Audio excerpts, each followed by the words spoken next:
My thoughts on My Daughter Left the Nest and Returned an S Rank Adventurer. Let's get the basics out of the way. This show came out the fall of 2023. It has one season with 13 episodes, and it's an action adventure fantasy anime.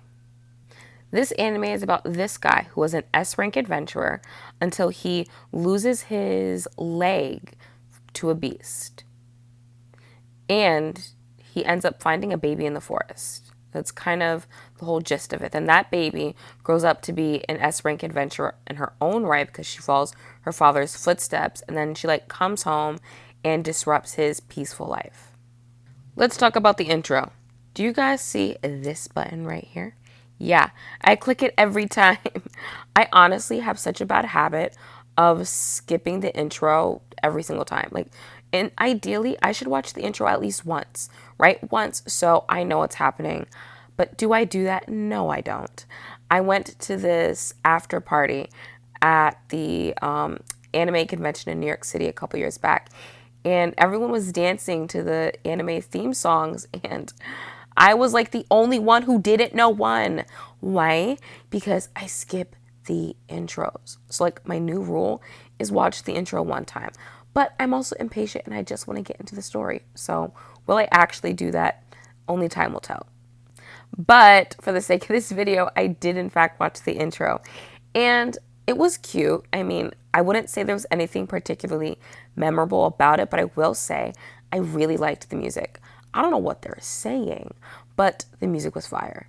Actually, you know how some songs you can download the soundtracks on Amazon Music or Apple Music or Spotify? I wonder, can you do the same thing with anime? I'm not completely sure. But I wouldn't mind having it on my playlist. I can say that much. Let's talk about some pros and cons in the show. Pros, so this is the daughter. She's about 12 years old here. I love the relationship that she has with her dad. I think it's still pretty common in anime for parents to just not be in the picture or be super neglectful or dumb. And I really like that that is not the case here. And I love how much she loves her dad. I think it's very endearing.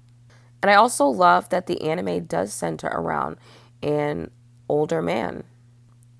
Although I would like to see anime centered around older women. I mean, we've got ones about college-aged women, but I think that would be a cool change of pace too. Another pro is that I absolutely love the I'm living a quiet life and then someone comes along and disrupts it plot. 'Cause that's basically what this is. But if we're talking about pros, we have to talk about cons. And the con is I didn't even finish episode 4. I typically have a 3-episode rule when I am watching something for the first time, because I do think there are certain shows that are slow starters. And I wouldn't say this show is a slow starter per se, but I think my biggest con is that the plot didn't draw me in. When I watch something, I want to be so engaged that I am desperately waiting for the next episode, and I found myself dragging my feet to finish it. So do I think it's bad? No. I wish the plot was more engaging. Do I think it's worth checking out? I think if you've got time, you lose nothing from at least watching an episode or two. I don't need an anime where things are blowing up in my face, but I do want to feel drawn in by the plot, and I just feel like this wasn't giving that. But have you seen it? What did you think? Let me know. Bye.